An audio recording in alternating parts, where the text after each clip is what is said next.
This video right here, I'm walking you through my workflow on how I edit wedding portraits, move it from stage 1 to the final stage for delivery. So this video will be very quick. I'm putting you through AI plugins that I use that has been amazing for me so far, and I will show you what it can do.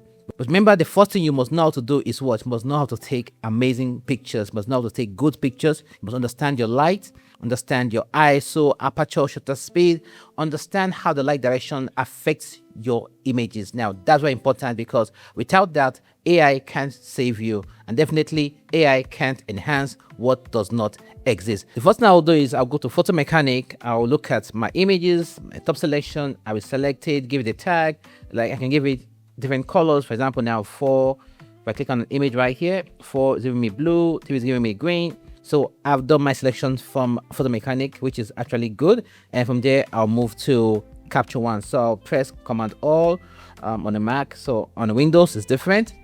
First go to my file, go to copy, move photos, click over here. I would just create a new one.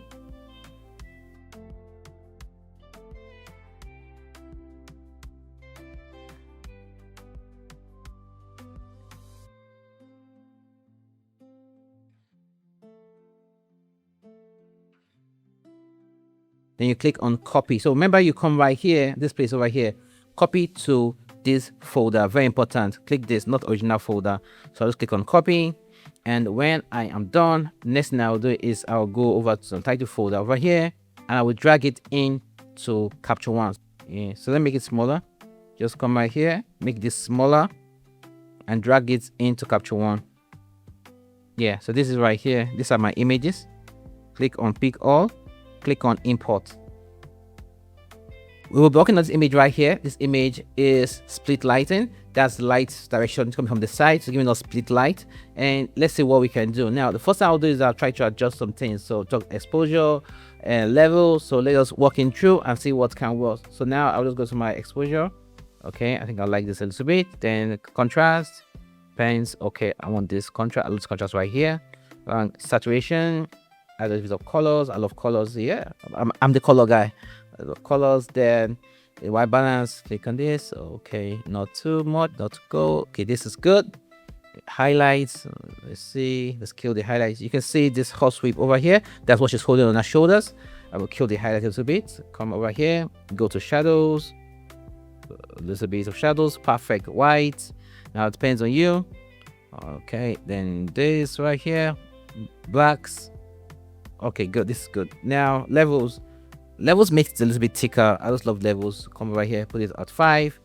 Come over here to the highlight of the levels, put it at 49. Let's say yes, 48 is good. This is before, after making it work.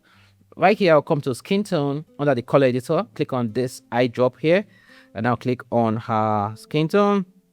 And this is where I'll just try and fine tune it a little bit. Come around here. Smoothness, take it out a little bit. Just try and get my skin tone to look good. Okay, so I'm good right here. So this is good. Now for the hue, depends on you. You can work on the hue how you want to. Let me just add a little bit of green right here. This is good for me. Just sort of pop here and there. You know, I'm a preacher of getting your photos really good in camera, so that way the raw files looks really good. Just do a little bit of editing and you're good to go. Yeah, so that's it. So this is good. I think I love this. This is really, really nice. This is nice. So let us move to the next step. Now you can see how fast it is. Yeah, that's why I'm always saying that get your shot right in camera.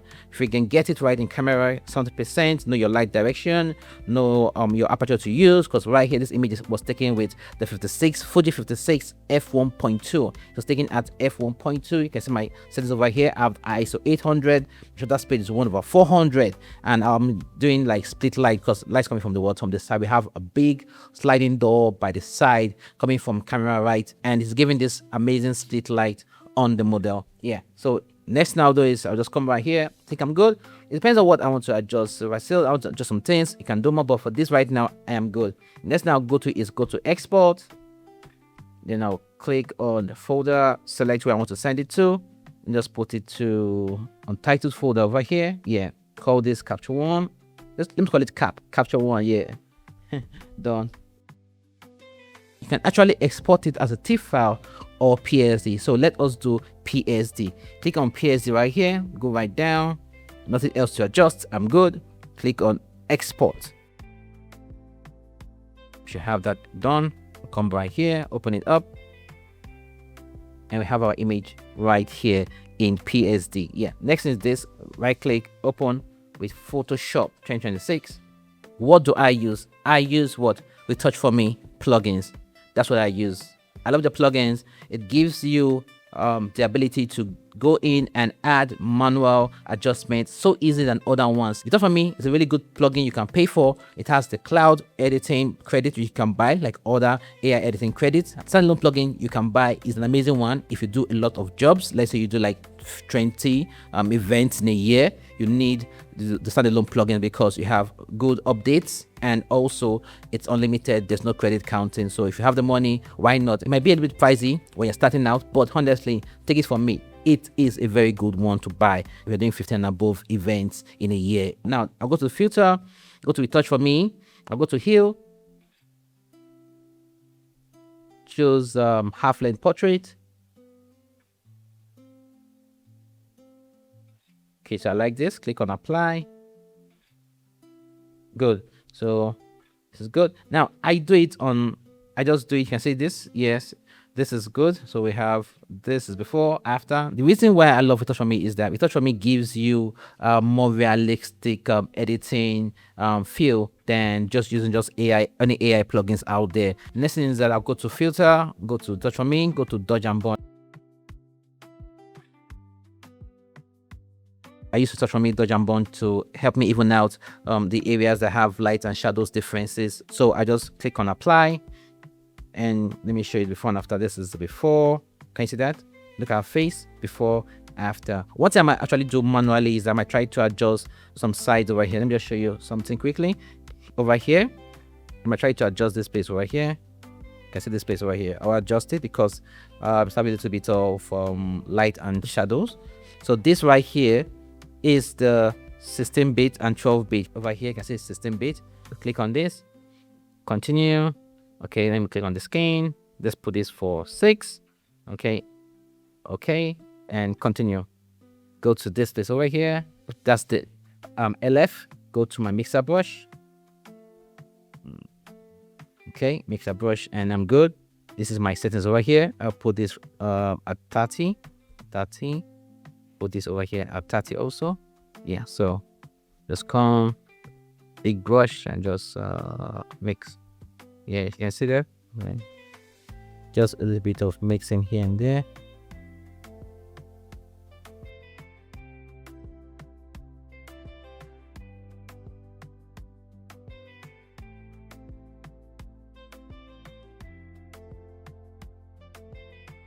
So right now, what I'm doing is that I'm doing a little bit of mixing using LF right here. You can see this is before, this after. Now this looks really good. I love this a lot. You can see how it looks really nice. So before, after, I'm sure you go close, before, after, nice. Now I'm going to put back the highlight and shadows to make it look really good. We call it contouring and highlighting makeup by applying portrait volume. So first, Command Option Shift E, go to filter, go to portrait volumes, click on it. Yeah, so this is 50 half-length portrait because it's half-length portrait, and watch it load. Perfect. Click on apply, and here we are. So this is before, after. Can you see that?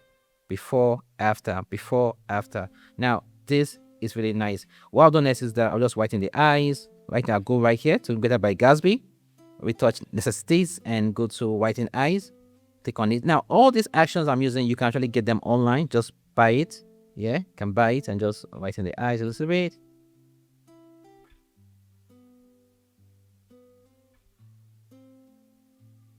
Yeah, and this is really nice. Now this is good right here. You can see that this is nice. So this is before, after. Now this is how I'll quickly just edit my portraits. Now if you want to do more things, you can just quickly press Command J, go to camera raw, filter, go to camera raw, and you just darken the background a little bit. It all depends on what you want to achieve. Just click right here, click on backgrounds, and let's make it dark a little bit. So come click a little bit. Yes, a bit. Add a bit of contrast. Yeah, okay. Shadows. Okay, blacks. Yeah, and okay. If you want the bride to pop out a little bit, you can just go ahead and just brighten her up by just coming over here. Click over here, just go to brightness, add a bit of brightness over here a little bit, and just put like, let's say 5. Command I, B for brush, and just paint on her face. So let's do this. Flow should be at 100. Yeah, so this is the before, after. Beautiful. So let's see this. This is the before, after. So let's go right here. Let's go, let us create just a copy. Come by here. Create another copy. Good. So let me show you how it looks like. So this is the before, after. Can you see the difference? Look at this. Before, after, before, after. So that's it, guys. This is how I move from 0 to 100 quickly using AI assisted retouching by Retouch4me. Now, Retouch4me gives you the access to manually control what you are doing. It's not like you are boxed up. You have the access to control. That's why we have the soft layer there, so you can do much more, and it is one amazing plugin you can buy. So that's it, guys. Thanks for watching, and go ahead and try out the Retouch4me Wedding Bundle that has Heal, Portrait Volume, and Dodge and Bond. You can get it right now at a discount because Retouch4me is offering a good discount on the Wedding Retouching Bundle. So that's it, guys. Hope you have fun, and remember to stay safe and keep clicking.